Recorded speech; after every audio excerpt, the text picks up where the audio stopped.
Well, we were having trouble having a baby, so we were kind of looking through different options, and then we thought adoption seemed just the one that felt the best to us.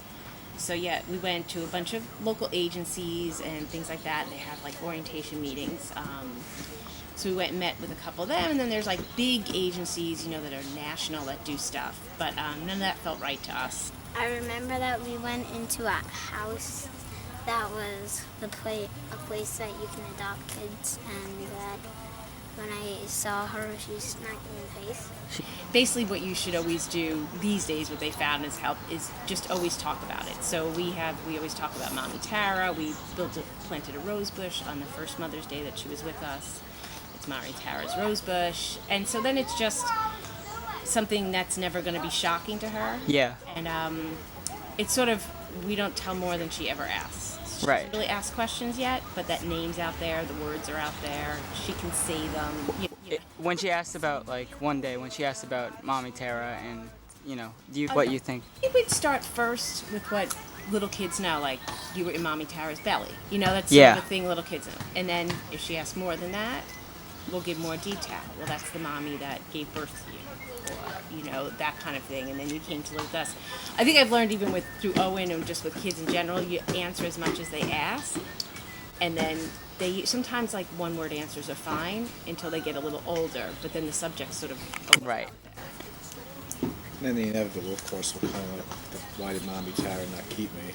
Right.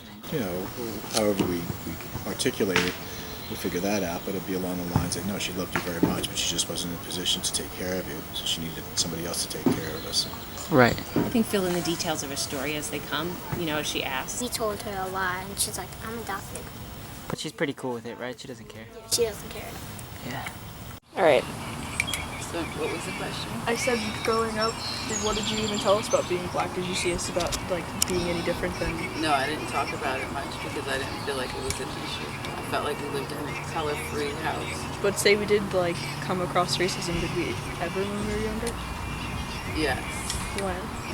One time we were shopping, and you and Akira were there, and the cashier said, "Oh, they look so exotic. What are they?" Animals. And I told Akira, I said, "Tell her what you are," and she told her, "I'm a girl. That's what I am." Because we don't view race in this house because it's a family. He used to say that you were as black as charcoal or something. Did you tell your mom about what happened with your friends and what he was saying to you? What did she say to you?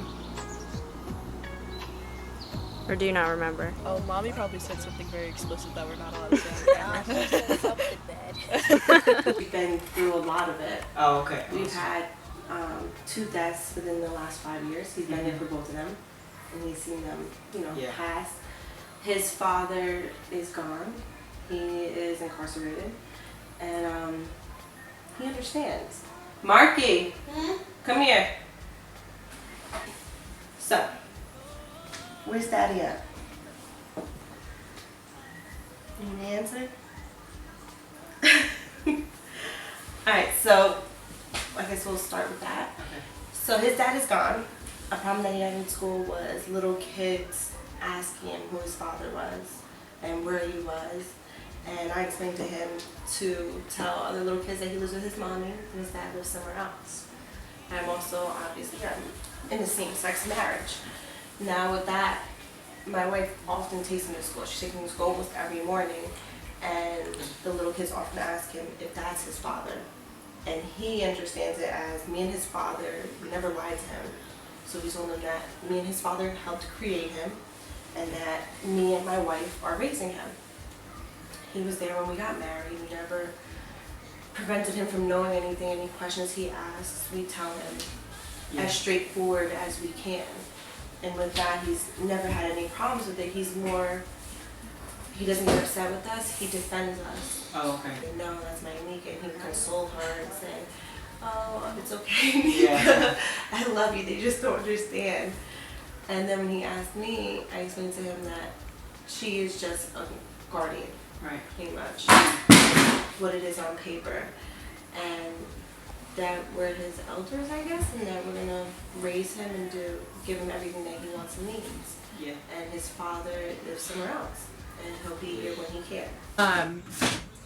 I never really talked to him about it until he had an experience in the first grade.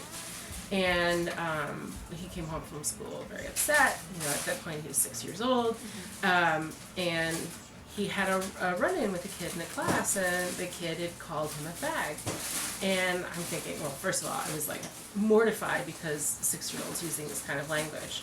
But second of all, he seemed to understand how bad it was, even though it wasn't a word that was in like our family's lexicon, or it came up that he had some sense that it was about his family. And he sort of felt like it related to that, and he knew that this was something that people would use to say disparagingly. And that was sort of the first time that we ever really talked about it, and how it's not something that you see all of the time, although we've seen it more now. And we talked about another family in his school, a student a year older than him, whose family has 2 kids. And it's sort of, you know, he had, I think to that point, largely seen couples together that didn't have children, so gay couples together without children, and he had seen a number of people that I worked with who were young couples, straight couples even, without children. So he was trying to figure out the family piece first, Right. and then this idea of adults that were coupled up. And so that was sort of the very first conversation.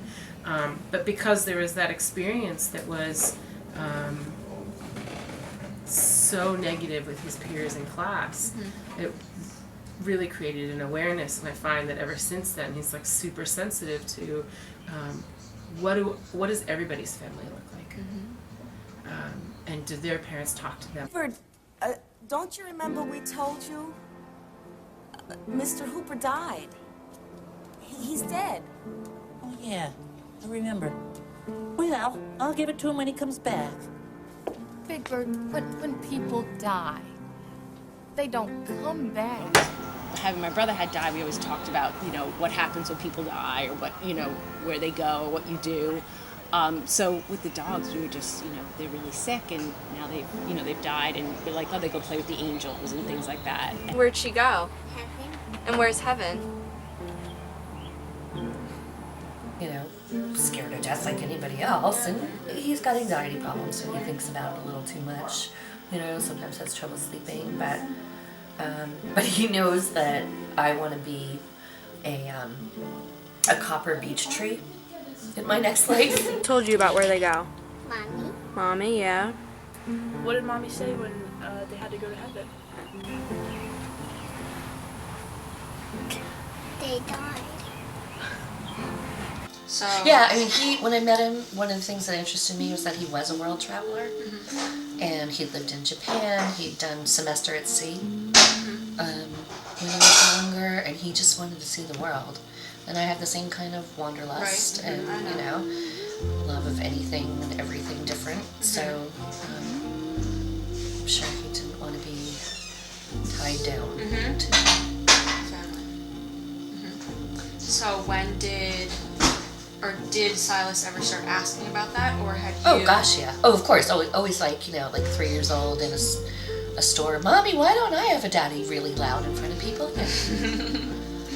And I would just say, you know, I think he probably thought he wasn't ready to be a father and was too scared, and he ran away.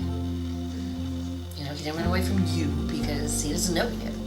But he didn't want to be with me, which I didn't really have a problem with, but I had asked him, I'm like, if nothing else, give me medical information on your family, so I know if my child's up against any diseases or anything that we could do anything about, you know, or watch out for. And was he upset in any way? Was there any kind of like? Yeah, I mean, he would sort of call him the asshole. Or And does he talk about it still? But he would also say, but if I ever meet him, Mom, don't say I said anything bad. Talk about how families can be made up of different, you know, some kids don't have any parents, some, you know, only have their grandparents, or, you know, only a mother or a father, or two mothers or two fathers or whatever. Right. So being open about it with him, different kind of families, was made it a lot easier. Or Well, helped him understand. I think so. And I think he understood. And you know, I would say let's try to talk about what we've got rather than what we don't have.